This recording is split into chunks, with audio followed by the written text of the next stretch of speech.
Welcome to all. பிஜிடிஆர்பிக்கு Tamil eligible டெஸ்ட்டுக்காக நம்ம வந்து என்ன பண்ண போகிறோம் அப்படின்னா சீரியஸ் கண்டக்ட் பண்ண போகிறோம்.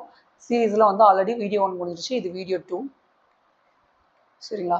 இதில் வந்து எதை பார்க்க போகிறோம் அப்படின்னா தமிழ் சொல்வளம். தமிழ் சொல்வளம் இது வந்து இயல் 1ல் 2வது பாடம். இது ரொம்ப ரொம்ப முக்கியமான பாடம். இந்த பாடத்தில் வந்து அதிகபட்சமான கொஸ்டின்ஸை நம்ம வந்து எதிர்பார்க்கலாம். தமிழ் சொல்வளத்தை எழுதினது யார்? தேவனைய பாவனர். தேவனைய பாவனர் இவர் குரூப் 4 சிலபஸ்லேயே இருக்கார், குரூப் 2 சிலபஸ்லேயே இருக்காரு. ஸோ தமிழ் எலிஜிபிள் டெஸ்ட்லேயும் இந்த பாடத்துலேருந்து வரக்கூடிய கொஷின்ஸ் வந்து ரொம்ப அதிகமாக இருக்கும். இங்கே பாக்ஸ்லேருந்தே கொஷின்ஸை நம்ம வந்து அதிகம் எடுக்க ஆரம்பிச்சிடணும். இங்கே பாருங்க, நாடும் மொழியும் நமதிரு கண்கள் என்கிறார் மகாகவி பாரதியார். ஃபர்ஸ்ட் லைனே நமக்கு ஒரு கொஷின் தான். நாடும் மொழியும் நமதிரு கண்கள் என்று யார் கூறுகிறார்? மகாகவி பாரதியார் கூறுகிறார். கால வெள்ளத்தில் கரைந்து போன மொழிகளுக்கிடையில் நீந்தி தன்னை நிலைநிறுத்தி கொண்டுள்ளது தமிழ்.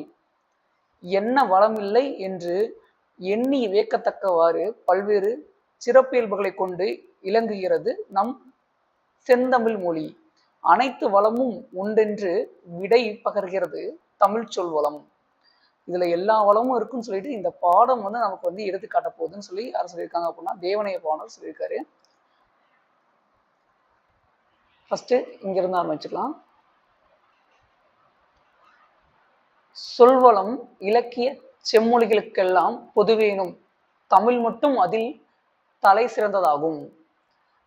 இங்க பாருங்க, தமிழ் அல்லாத திராவிட மொழிகளின் அகராதிகளை ஆராயும் போது தமிழில் உள்ள ஒரு பொருள் பல சொற்கள் வரிசையில் அவற்றில் இல்லா குறை எந்த தமிழறிஞருக்கும் தெளிவாக தோன்றும். எந்த தமிழருக்கும் தெளிவாக தோன்றும்.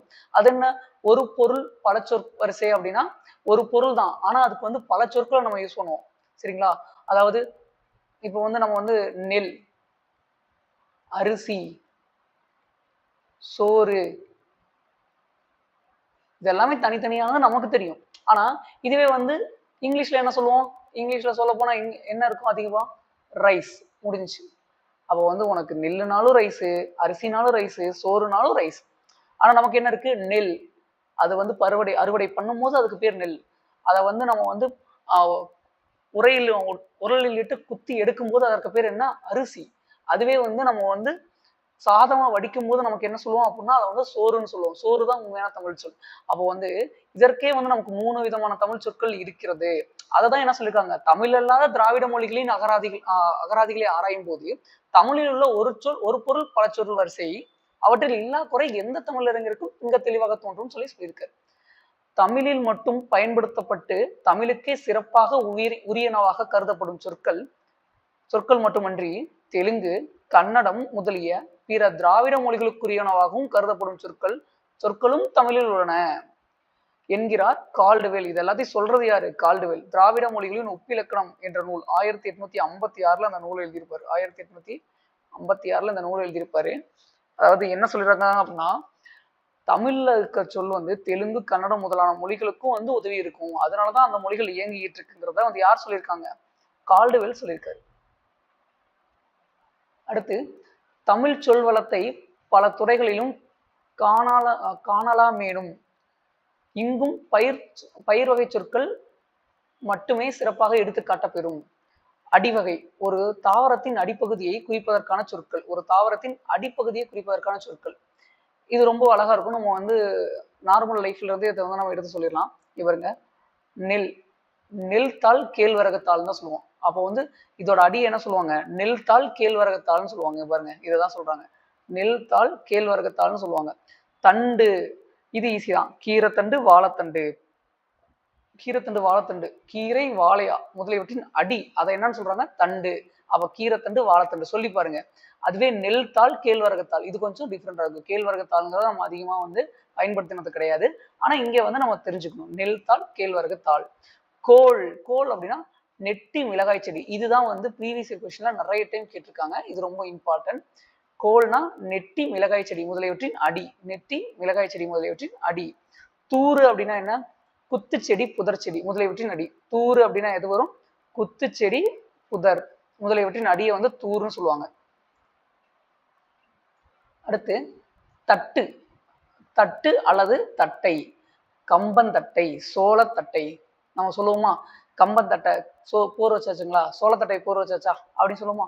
அப்போ தட்டு அல்லது தட்டைன்னு வந்துச்சுன்னா கம்பு சோளத்துக்கு தான் வரும். இதெல்லாம் வந்து ஏதோ இதுக்கான இதா வருது, அடிக்கு வருது. சரிங்களா. அதுக்கப்புறம் களி, கரும்பின் அடிப்பகுதியை வந்து என்ன சொல்றாங்க, களின்னு சொல்றாங்க. கரும்பின் அடிப்பகுதி, அதெல்லாம் களின்னு சொல்றோம். களை, களை அப்படின்னா மூங்கிலின் அடி. களை அப்படின்னா இந்த களை. இது வந்து அடிக்கடி திருப்பி கேட்குற கொஸ்டின், அதனால தான் எழுதி கூட கட்டுறேன். இது ரொம்ப ரொம்ப இம்பார்ட்டன்ட் கொஸ்டின். களை அப்படின்னா என்ன, களினா என்னன்னு நிறைய டைம் திருப்பி திருப்பி கேட்டிருக்காங்க. களி அப்படின்னா கரும்பின் அடி, களை அப்படின்னா மூங்கிலின் அடி. அடி அப்படின்னு வந்துச்சுன்னா புளி அல்லது வேம்பு. இது வந்து இதை நல்லா குறிச்சு வச்சுக்கோங்க. இங்க பாருங்க, அடியில அடின்னு வந்தாலும் நம்ம என்ன பண்ணுவோம், புளி வேம்புன்னு சொல்றோமா. இதே புளி வேம்பு நிறைய இடத்துல ரிப்பீட் ஆகும், அதை நான் லாஸ்டா சொல்றேன். அடி, புளி, வேம்பு முதலியவற்றின் அடியை என்ன சொல்றாங்க, அடின்னு சொல்றாங்க. சரிங்களா. இப்போ கிளை பிரிவுகள். கிளை பிரிவுகள் தாவரங்களின் அடியிலிருந்து பிரிந்து செல்லும் பிரிவுகளுக்கு வழங்கும் சொல் வந்து என்ன சொல்றாங்க, கிளை பிரிவுகள் சொல்றாங்களா. இந்த கிளை பிரிவுகளை எப்படி எழுதணும் அப்படின்னா, ஃபர்ஸ்ட் கவை, அதுக்கப்புறம் கொம்பு, அதுக்கப்புறம் கொப்பு, அதுக்கப்புறம் கிளை, சினை, போத்து, குச்சு, இனுக்கு. இந்த மாதிரி எழுதிக்கிங்க. ஒண்ணு முடிச்சோன்னு இன்னும் வர மாதிரி உங்களுக்கு தெரிஞ்சா மட்டும் போதும். இப்போ அடிமரத்திலிருந்து பிரியும் மாபெரும் கிளை. அப்போ அடிமரத்திலிருந்து பிரிஞ்சா அது வந்து கவை. அதுவே கவையிலிருந்து பிரிஞ்சா அதுக்கு பேர் என்ன, கொம்பு. கொம்புல இருந்து பிரிஞ்சா, அதாவது கொம்பு அல்லது கொப்புன்னு போட்டுக்கிங்கன்னா, கொம்பு அல்லது கொப்பு. அதுவே கொம்பு அல்லது கொப்புல இருந்து பிரிஞ்சா அதுக்கு பேர் என்ன, கிளை. அதுவே வந்து கிளையில இருந்து பிரிஞ்சா அது வந்து சினை. சினையில இருந்து பிரிஞ்சா அதுக்கு பேர் என்ன, போத்து. போத்துல இருந்து அதுக்கு பிரிஞ்சா குச்சு. குச்சுல இருந்து பிரிஞ்சா இனுக்கு. இப்போ வந்து நம்ம நிறைய டைம் வந்து இந்த இனுக்குங்கிறத வந்து நம்ம யூஸ் பண்ணிருப்போம். என்ன அப்படின்னா, அந்த வேப்பங்குச்சியில ஒரு இனுக்கு மட்டும் கொடுப்பா அப்படின்னா, அந்த இனுக்குங்கிறது வந்து குச்சியின் பிரிவு. இனுக்குங்கிறது எது பிரிவு, குச்சியின் பிரிவு. சரிங்களா. இந்த மாதிரி படிக்கிறதுனால இதுல இருந்து கொஸ்டின் வந்தா நமக்கு என்ன ஆகும் அப்படின்னா, இந்த லைனை மட்டும் நம்ம வச்சுக்கிட்டா போதும், அந்த ஸ்டேட்மெண்ட்லாம் நம்ம ஈஸியா எழுதிடலாம். அடுத்து பாருங்க, காய்ந்த அடியும் கிளையும் பெயர் பெறுதல். காய்ந்த தாவரத்தின் பகுதிகளுக்கும் சொற்கள் இருக்கு. நம்ம வந்து சொல்லி பொறுக்க போறோம்னு சொல்லுவோமா, காட்டுக்கு சொல்லி பொறுக்க போறோம்னு சொல்லிட்டு நம்ம வந்து நிறைய டைம் சொல்லியிருப்போம். இங்க பாருங்களே, சுள்ளி, காய்ந்த குச்சியை தான் என்ன சொல்றாங்க, சுள்ளின்னு சொல்றாங்க. காய்ந்த குச்சியை தான் என்ன சொல்றாங்க, சுள்ளின்னு சொல்றாங்க. அப்ப விறகுனா என்ன அப்படின்னா, விறகுனா காய்ந்த சிறுகளையா. விறகுனா என்ன, காய்ந்த சிறுகளை. வெங்களி அப்படின்னா காய்ந்த களி. களி களின்னு வருதா, அப்ப ஈஸி. களி களின்னு வந்தாலே காய்ந்த களி, வெங்களி, முடிஞ்சிச்சு. கட்டை, இது பாருங்களேன், கட்டை அப்படின்னா காய்ந்த கொம்பும் கவையும் அடியும். இப்போ ஃபர்ஸ்ட் நமக்கு என்ன வரும், அடியில இருந்து பிரியறதா வந்து கவைன்னு சொல்லுவோம், கவையில இருந்து பிரியறது கொம்பு அல்லது கொப்புன்னு சொல்லுவோமா. அப்போ இந்த மூணையும் சேர்த்ததுதான் என்னன்னு சொல்றாங்க, இந்த மூணையும் சேர்த்ததுதான் வந்து கட்டைன்னு சொல்றாங்க. அப்போ கட்டைனா வந்து என்னது, அடி கவை கொம்பு மூணும் சேர்ந்தது. காய்ந்த கொம்பும் கவையும் அடியும் சேர்ந்ததுதான் கட்டை. ரொம்ப அழகா இருக்குல்ல தமிழ். இந்த மாதிரிதான் இருக்கும். அதை புரிஞ்சுக்கிட்டு கொஞ்சம் உணர்வோட படிச்சீங்க அப்படின்னா இது வந்து ஒரு தமிழ் எலிஜிபிலிட்டி மாதிரி இருக்காது, ரொம்ப ரொம்ப ஈஸியான ஒரு சப்ஜெக்ட் மாதிரி உங்களுக்கு மாறிடும். தாவரங்களின் இலை வகைகளை குறிக்கும் சொற்கள். இப்போ என்ன சொன்னேன், இலை வகையில இலைன்னு வந்திருக்கா, அங்க அடி வகையில அடின்னு வந்துச்சுன்னா என்ன சொல்லிட்டேன், புளி வேம்பு வரும்னு சொன்னா. அதே மாதிரி இலை வகையில இலை வகை வந்துச்சுன்னா என்ன வந்திருக்கு பாருங்க, புளி வேம்பு வந்திருக்கு. அப்ப இந்த மாதிரி ஷார்ட்கட் ட்ரிக்ஸ் எல்லாம் வந்து உங்களுக்கு வந்து ரொம்ப யூஸ்ஃபுல்லா இருக்கும். இலை, அதுக்கப்புறம் இலைனா புளி வேம்புன்னு வந்துருச்சு. தலை, தலைனா நெல் புல். தலைனா தாள்னா என்ன, நெல் புல் முதலியவற்றின் இலை. தோகை அப்படின்னா சோளத்தோகை கரும்பந்தோகை. சோளத்தோகை கரும்பந்தோகை. அப்போ வந்து சோளம் கரும்புக்கு என்ன வரும், அதோட இலையோட பேர் வந்து தோகைன்னு தான் சொல்லுவோம். ஓலைனா தென்னை ஓலை பனை ஓலை. தென்னை ஓலை பனை ஓலை. தென்னை ஓலை முடிஞ்சிங்களா, பனை ஓலை முடிஞ்சிங்களா அப்படின்னு சொல்லி கேட்போம்ல. அப்போ வந்து இந்த மாதிரியான டே டு டே லைஃப்ல நம்ம யூஸ் பண்ற வேர்ட்ஸை வந்து நீங்க இங்க மெர்ச் பண்ணி பாருங்க, கரெக்டான ஆன்சர் வந்துடும். சண்டு, சண்டுங்கிறது ரொம்ப முக்கியங்க. சண்டுங்கிறது காய்ந்த தாளும் தொகையும். காய்ந்த தாளும் தொகையும். இது நிறைய டைம் வந்து ப்ரீவியஸ் கொஸ்டின்ல கேட்டிருக்காங்க, அதை நல்லா பாத்துங்க. சண்டுனா காய்ந்த தாளும் தொகையும். சருகு அப்படின்னா காய்ந்த இலை. சருகு அப்படின்னா காய்ந்த இலை. சருகுனா காய்ந்த இலை. அதுக்கப்புறம் கொழுந்த வகை பார்த்தலாமா? கொழுந்த வகை. கொழுந்த வகை என்னங்க கொடுத்துருக்காங்க? தாவரத்தின் நுனிப்பகுதியை வந்து குறிக்கும் சொற்கள். தாவரத்தின் நுனிப்பகுதியை குறிக்கும் சொல்லியிருக்கோம்னா, அப்போ இங்க வந்து என்ன கொடுத்துருப்பாங்க அப்படின்னா துளிர் அல்லது தளிர். துளிர் அல்லது தளிர்னா நெல், புல் முதலியவற்றின் கொழுந்து. நெல், புல் முதலியவற்றின் கொழுந்து. அதே மாதிரி முறி அல்லது கொழுந்து. முறி அல்லது கொழுந்து. அங்க அடியில அடின்னு வந்துச்சுன்னா என்ன சொல்லிட்டோம்? அடியில அடினா புளிவேம்பு வந்துச்சு. அதுவே இலையில இலைன்னு வந்துச்சுன்னா புளிவேம்புன்னு வந்துச்சு. இங்க கொழுந்து, கொழுந்துல கொழுந்துன்னு வந்துச்சுன்னா என்ன வரும்? அதே புளிவேம்பு தான் வரும். கொழுந்துல கொழுந்துன்னு வந்துச்சுன்னா எது வரும்? புளிவேம்பு தான் வரும். அப்போ 3 இதுக்கு ஒரே ஷார்ட்கட் தான், புளிவேம்பு. புளிவேம்பு. அடுத்து என்ன இருக்கு? குருத்து. சோளக்குருத்து, கம்மங்குருத்து. சோளங்குருத்து, கருமங்குருத்து. அப்போ வந்து சோளக்குருத்து, கருமங்குருத்து, தென்னங்குருத்து, பனங்குருத்து. இதுக்கெல்லாமே வந்து என்னது? கொழுந்து வகையில வருது. இதெல்லாம் இப்படியே கொடுத்துருக்காங்க. எப்படி கொஸ்டின் கேட்பாங்க அப்படின்னா, துளிரு, முறி, அதுக்கப்புறம் வந்து குருத்து, இதெல்லாம் என்ன வகைன்னு கொஸ்டின் கேட்டாங்க அப்படின்னா கொழுந்து வகைன்னு தெரிஞ்சுக்கணும். இதெல்லாம் என்னன்னு கேட்டிருந்தாங்க என்ன சொல்லணும்? கொழுந்து வகை. கொஸ்டினை இப்படி மாத்தியும் கேட்பாங்க. கொஸ்டின் எப்படி பண்ணுவாங்க? இப்படி மாத்தியும் கேட்பாங்க. அப்போ குருத்து அப்படின்னா சோளக்குருத்து, கருமங்குருத்து, தென்னங்குருத்து, பனங்குருத்து முதலியவற்றின் கொழுந்து. கொழுந்தாடை அப்படின்னா கரும்பின் நுனிப்பகுதி. கொழுந்தாடை அப்படின்னா கரும்பின் நுனிப்பகுதி. இதுவும் மேம்படல். கொழுந்தாடைனா கரும்பின் நுனிப்பகுதி. அதுக்கப்புறம் பூவின் நிலைகள். பூவின் நிலைகள். பூவினோட நிலைகள் மொத்தம் 7 இருக்கும். இங்க கொடுத்தது கம்மியா தான் கொடுத்துருக்காங்க. பூவோட நிலைகள் மொத்தம் 7. சரிங்களா? அரும்பு ஃபர்ஸ்ட் வந்து என்ன வரும்? அரும்பு, மொட்டு, முகை, மலர், அலர், பீ, செம்மல். மலர், அலர், வீ, செம்பல். ஃபர்ஸ்ட் என்ன இருக்கும்? அரும்பு. அடுத்து மொட்டு. அதுக்கப்புறம் முகை, மலர், அலர், வீ, செம்பல். மொத்தம் எத்தனை இருக்கு? 1 2 3 4 5 6 7. 7. அப்போ பூவின் நிலைகள் தான் மொத்தம் 7ங்க. அதுல இவங்க கொடுத்துருக்கிற எக்ஸ்பிளனேஷன் மட்டும் நம்ம நல்லா படிச்சுக்கணும். அரும்புனா என்ன வருது? அரும்பு அப்படின்னா பூவின் தோற்ற நிலை. அரும்புனா பூவின் தோற்ற நிலை. போது. போது அப்படின்னா பூ விரிய தொடங்கும் நிலை. போதுனா பூ விரிய தொடங்கும் நிலை. மலர் அல்லது அலர், இது ரெண்டுமே எது குறிக்குது? பூவின் மலர்ந்த நிலையை குறிக்கிறது. பூவின் மலர்ந்த நிலையை குறிக்கிறது. வீணா வந்து மரச்செடி நின்று பூ கீழே வீழ்ந்த நிலை. வீணாலே வீழ்தல் ஞாபகம் வச்சுக்கோங்க. வீணாலே வீழ்தல். அப்ப இப்படி ஞாபகம் வச்சோம் அப்படின்னா மரச்செடி நின்று பூ கீழே விழுந்த நிலை. செம்மல்னா என்ன வரும்? செம்மல்னா பூ வாடி நிலை. செம்மல் அப்படின்னா பூ வாடி நிலை. அடுத்து இங்க பாருங்க, யார் இவரும் கொடுத்துருக்காங்கல்ல, இந்த பாக்ஸ் ரொம்ப முக்கியம் தாங்க. தமிழ் ஆசிரியர், நூலாக்க பணிகளை விரும்பி செய்தவர், சொல்லாராய்ச்சியில் பாவனரும் வியந்த பெருமகனார். இதுதாங்க ரொம்ப ரொம்ப முக்கியம். இந்த கொஸ்டினுக்காக தான் நம்ம இங்க வந்திருக்கோங்க. அதாவது தமிழ் சொல்லாராய்ச்சியில் பாவனரும் வியந்த பெருமகனார் அப்படின்னா யாரு அப்படின்னா இவர் தான் ரா இளங்குமரனார். இவர் தான் யாரு? ரா இளங்குமரனார். இவர் என்னென்ன பண்ணியிருக்காருன்னு பார்த்துடலாமா? ஸ்டார்டா பார்த்துடலாம்.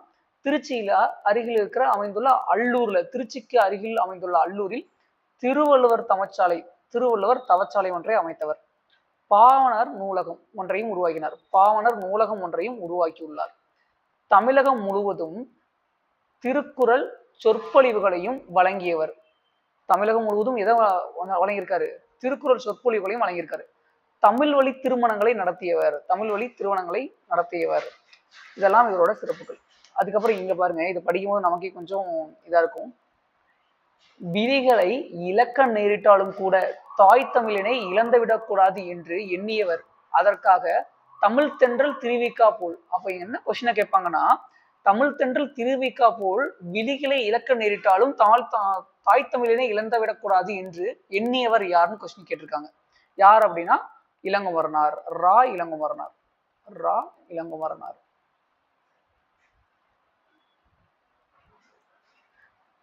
ஸோ இந்த மாதிரி தான் கொஸ்டின் மேக் பண்ணி பார்த்துக்கணும். படிக்கும் போதே நம்ம கொஸ்டின் மேக் பண்ணணும். தான் நமக்கு வந்து படிக்கிறது கரெக்டாக இருக்குமான்னு தெரியும். இல்லைன்னா நம்ம வந்து ஏனோ தானோ படிக்கிற மாதிரி இருக்கும். அதுக்கப்புறம் என்ன பண்ணியிருக்காரு? அதுக்காக இமைகளை மூடியபடியே எழுதும் ஆற்றலை பெற்றிருக்காங்க, பார்த்துக்குங்க. அடுத்து இறுதி வரை இவ்வாறே எழுதி தமிழுக்கு தனிப்பெரும் புகழை நல்கியவர். தனிப்பெரும் புகழை நல்கியவர்.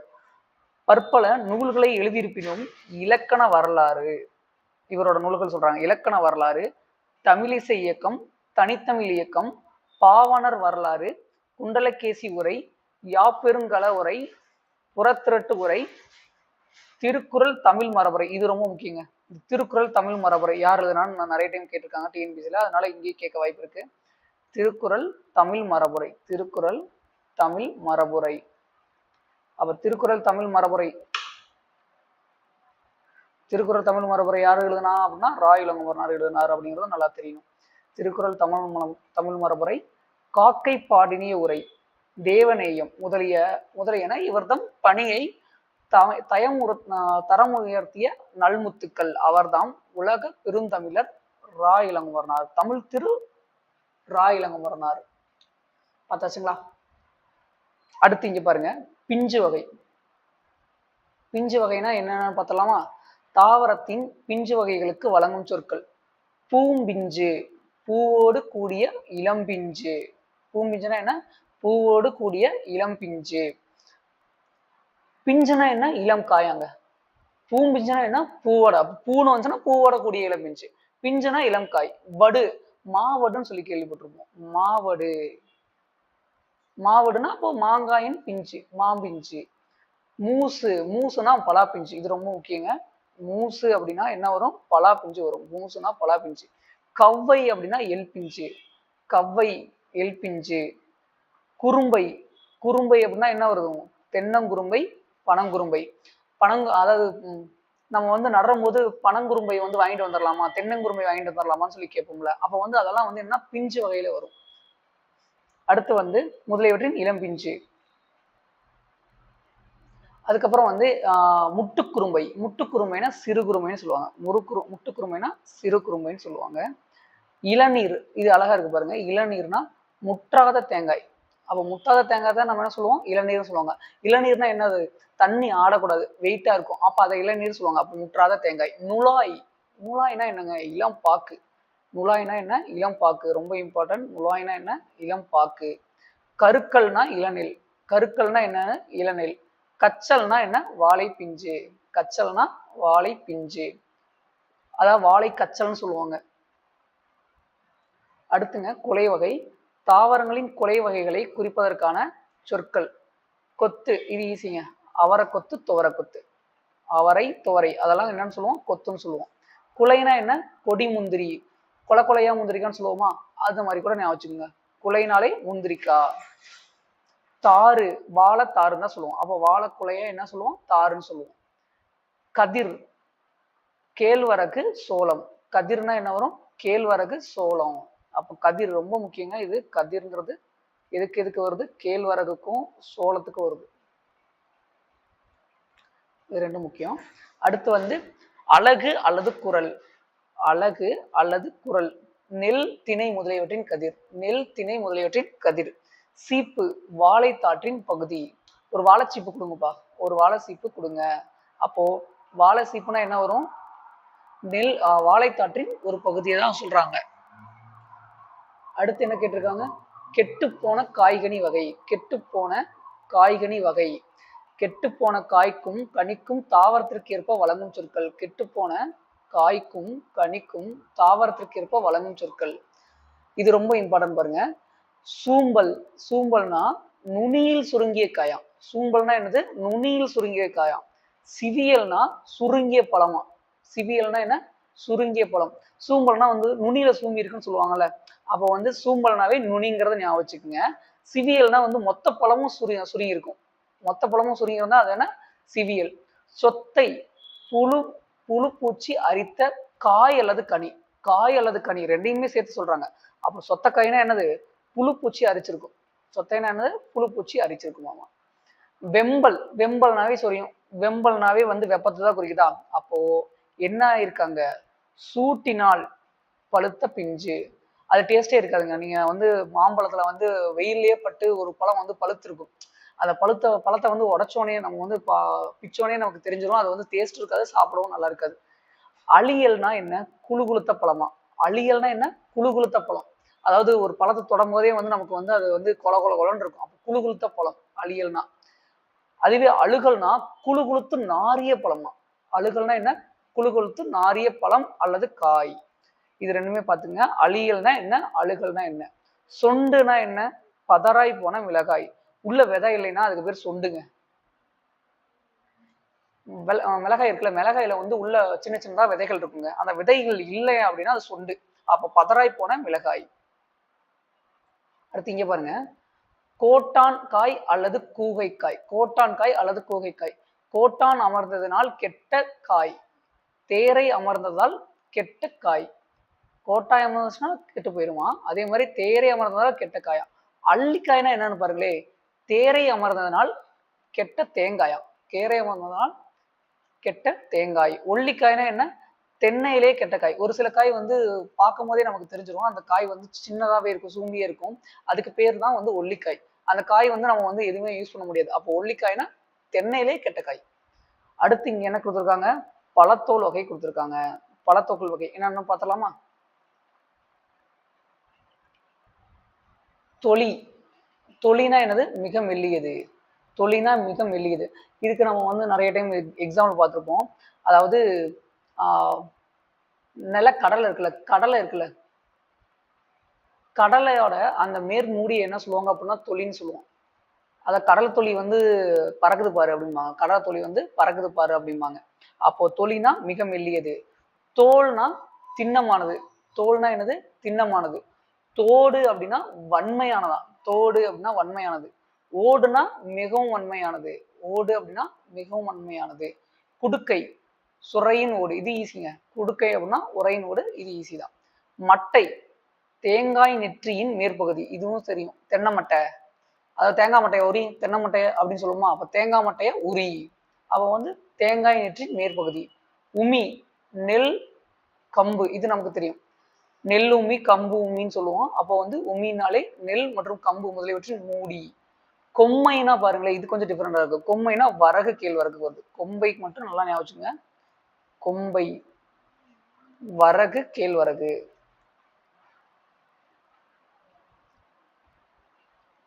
வரகு கேழ்வரகு. அடுத்து மணி வகை பார்த்தலாமா? மணி வகை தானியங்களுக்கு வழங்கும் சொற்கள். கூலம், நெல், புல் முதலிய தானியங்கள். கூலம்னா என்னது? நெல், புல் முதலிய தானியங்களை தான் கூலம் சொல்லுவாங்க. இப்போ வந்து நம்ம வந்து கிராமத்துல எல்லாம் என்ன வார்த்தைகள் அதிகமா பயன்படுத்துவாங்க அப்படின்னா, மாட்டுக்கு கூலம் போட்டாச்சா? மாட்டுக்கு கூலம் போட்டாச்சுன்னா என்னது? நெல்லு, அதாவது வைக்க பொருள்ல இருந்து கூலம் போட்டாச்சா அப்படின்னு கேட்போம். அப்படி இல்லைன்னா வந்து கம்பு, கம்பந்தட்டையை போட்டாச்சா, சோளத்தட்டையை போட்டாச்சா? அப்ப தானியங்கள், இந்த கூலங்கம்னா என்னது? நெல், புல் முதலிய தானியங்களை தான் குறிக்குது. பயிறு, அவரப்பயிறு, உளுந்தம்பயிறு. பயிர்னா என்னது? அவரப்பயிறு, உளுந்தம்பயிறு. கடலை, வேர்க்கடலை, கொண்டக்கடலை. வேர்க்கடலை, கொண்டக்கடலை. விதை, விதைனா இது கத்திரி மிளகாய். விதைனா கத்திரி மிளகாய். இதுல நிறைய டைம் கேட்டிருக்காங்க. விதைனா இது கத்திரி மிளகாய். கால்னா புலி, காஞ்சிரை. இதுதாங்க ஒரு ப்ரீவியஸ் கொஸ்டின். பியூஓ எக்ஸாம்ல இந்த கொஸ்டின் கேட்டிருக்காங்க. பியூஓ எக்ஸாம்ல என்ன கேட்டிருக்காங்க? இந்த கொஸ்டினை வந்து அடிக்கடி கேட்டிருக்காங்க. விதைனா என்னன்னு கொடுத்துருந்தாங்க. அதே மாதிரி கால்னா என்னன்னு கொடுத்துருந்தாங்க. கால்னா புலி, காஞ்சிரை, காஞ்சிரைனா நச்சு மரம் முதலியவற்றின் வித்து. முத்து, வேப்பம், வேம்பு, ஆம்பனுக்கு. வேம்பு, ஆமணக்கு. இது வந்து எப்படி தெரியுமா வச்சுக்கலாம்? ஆமணக்குங்கிற செடிக்கு இன்னொரு பேர் இருக்கு. என்னன்னா கொட்டமுத்து. அப்போ இந்த கொட்டமுத்துங்கும் போதே அதுக்கு பேர் என்ன வரும்? முத்துன்னு தானே வரும். அப்ப அதை வச்சு கண்டுபிடிச்சிடலாம். என்ன பண்ணலாம்? அதை வச்சு ஈஸியா கண்டுபிடிச்சிடலாம். அதே மாதிரி வேம்புக்கு என்னதான் வருது? முத்துன்னு தான் வருது. அடுத்து இங்க என்ன இருக்கு? கொட்டை, மாங்கொட்டை, பனங்கொட்டை. மாங்கொட்டை, பனங்கொட்டை. தேங்காய், தென்னையின் வித்து. தேங்காய்னா தென்னையின் வித்து. வித்துனா என்னங்க? வித்துனா விதைங்க. வித்துனா விதை. அதுவே முதிரை அப்படின்னா அவரை, துவரை முதலியவற்றின் பயிர்கள். முதிரை அப்படின்னா அவரை, துவரை முதலியவற்றின் பயிர்கள். அடுத்து இளம் பயிர் வகை. தாவரங்களின் இளம் பருவத்திற்கான சொற்கள். நாற்று, நெல் நாற்று, கத்தரி நாற்று. நாட்டுனா என்ன வரும்? நெல் நாற்று, கற்றரி நாற்று. அதே மாதிரி கன்று, மாங்கன்று, புளியங்கன்று, வாழங்கன்று. மாங்கன்று, புளியங்கன்று, வாழைக்கன்று. அதே மாதிரி குருத்து அப்படின்னா வாழையின் இளநிலையாம். குருத்துனா என்னது? வாழையின் இளநிலை. பிள்ளை, இது ஈஸிங்க. பிள்ளைனா தென்னையில் இளநிலை. பிள்ளை அப்படின்னா தென்னையின் இளநிலை. இது மூணுமே வந்து அடிக்கடி தமிழ் எலிஜிபிலிட்டியில கேட்குற கொஸ்டின் தான். அதனால வந்து இது ரொம்ப இம்பார்ட்டன்ட். என்ன அப்படின்னா குட்டி அப்படின்னா விழாவின் இளநிலை. மடலி அல்லது வடலி அப்படின்னா பனையின் இளநிலை. பைங்கூழ் அப்படின்னா நெல், சோளம் முதலியவற்றின் பசும்பயிர். பைங்கூழ், பைங்கூழ்னாவே நெல், சோளம் வரும். பைங்கூழ்னாவே நெல், சோளம் வரும். இந்த பாடம் மட்டும் நீங்க ஃபுல்லா படிச்சாலே போதும், உங்களுக்கு கண்டிப்பா வந்து ஒரு 2 மார்க் நீங்க வந்து தமிழ் எலிஜிபிலிட்டியில வாங்கலாம். அதனாலதான் இந்த பாடமும் ரொம்ப வேகா இருக்கிற மாதிரி தெரியுது. 2-3 டைம் திருப்பி திருப்பி படிச்சீங்கன்னாவே போதும், உங்களுக்கு ஞாபகம் வந்துடும். இதுகாரும் கூறியவற்றால் தமிழ் சொல் வளமுடையதென்றும் தமிழ்நாடு பொருள் வளமுடையதென்றும் தெல்லிதின் விளங்கும். ஒரு மொழி பொதுமக்களாலும் அதன் இலக்கியம் புலமக்களாலும் அமையப்பெறும். தமிழ் பொதுமக்கள் உயர்ந்த பகுத்துறைவு உடையர். எத்தனையோ ஆராய்ச்சி நடந்து வரும் இக்காலத்திலும் எத்தனையோ மொழிகளினின்றும் கடன் கொண்ட ஆங்கில மொழியிலும் நூலிலும் இலையை குறிக்க லீஃப் என்ற ஒரு சொல்லே உள்ளது. ஆங்கில நூல்களிலும் வேறு பல வகைகளில் இலைகளை பாகுபாடு செய்தானரன்றி தமிழ் பொதுமக்களைப் போல வன்மை மென்மை பற்றி தாள், இலை, தோகை, ஓலை என பாகுபாடு செய்தார் இல்லை. இத்தகைய பாகுபாடு ஏனைய உறுப்புகளுக்குள்ளும் செய்யப்பட்டது முன்னர் காட்டப்பெற்றது. தமிழ்நாடு எத்துணை பொருள் வளமுடையது என்பது அதன் விளைபொருள் வகைகளை நோக்கினாலே விளங்கும். பிற நாடுகளில் உள்ள கூலங்கள் எல்லாம் சிலவாகும், சில வகைப்பட்டதாகவும் இருக்கும். தமிழ்நாட்டில் உள்ளவையோ பல வகையாகவும் பல வகைப்பட்டதாகவும் இருக்கின்றன. எடுத்துக்காட்டாக கோதுமையை எடுத்துக்கொள்ளின். கோதுமைக்கு என்னென்ன பேர் இருக்குன்னு சொல்லியிருக்காங்க பாருங்களேன். சம்பா கோதுமை, குண்டு கோதுமை, வார் கோதுமை முதலிய சில வகைகளே உண்டு. ஆனால் தமிழ்நாட்டில் நெல்லிலோ செந்நெல், வெண்ணெல், கார்நெல் என்றும் சம்பா, மட்டை, கார் என்றும் பல வகைகள் இருப்பதுடன் அவற்றில் சம்பாவில் மட்டுமே நிறைய வகைகள் இருக்காங்க. ஆவிரம்பூ சம்பா, ஆனைக்கொம்பன் சம்பா, அதே மாதிரி குண்டு சம்பா, குதிரைவாளி சம்பா, சிறுமணி சம்பா, சீரக சம்பா. எத்தனை சம்பா இருக்குங்க பாருங்க. அப்போ சம்பாலேயே வந்து நிறைய வகைகள் இருக்கு. அந்த அளவுக்கு எங்கள்கிட்ட வளம் இருக்குன்னு சொல்லிட்டு சொல்றாங்க. யாருன்னா தேவனைய பாவனர். இந்த பாக்ஸ் ரொம்ப முக்கியங்க. உலகத்திலேயே ஒரு மொழிக்காக உலக மாநாடு நடத்திய முதல் நாடு மலேசியா. மாநாட்டுக்குரிய அம்மொழியும் தமிழே. இந்த கருத்தை யார் சொல்லியிருக்காங்க அப்படின்னா பன்மொழி புலவர் கா அப்பாதுரையார் தான் இந்த கருத்தை வந்து முன் வச்சிருக்காரு. பன்மொழி புலவர் கா அப்பாதுரையார் தான் இந்த கருத்தை முன் வச்சிருக்காங்க. அடுத்து இதுல வந்து அவ்வளவுதாங்க. இதுல வந்து ரொம்ப டீட்டெயிலா அதுக்கு மேல இருக்காது. டைரக்டா வந்து இந்த பாக்ஸ் வந்துருங்க.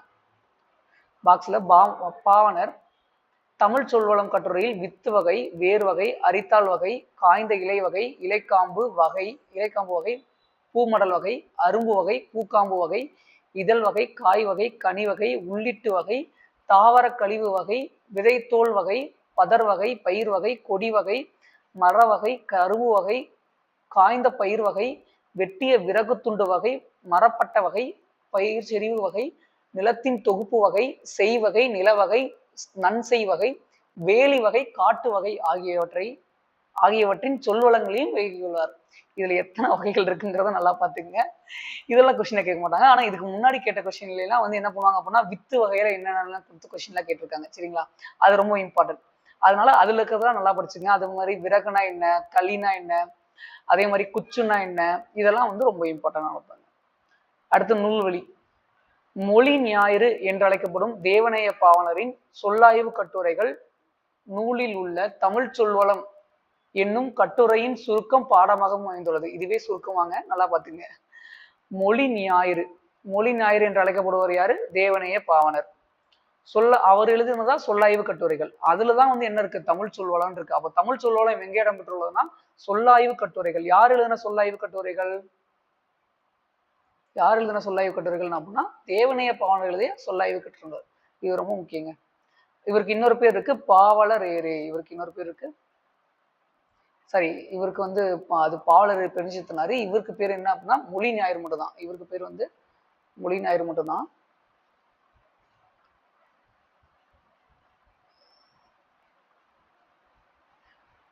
இக்கட்டுரையில் சில விளக்க குறிப்புகள் மாணவர்கள் புரிதலுக்காக சேர்க்கப்பட்டுள்ளது.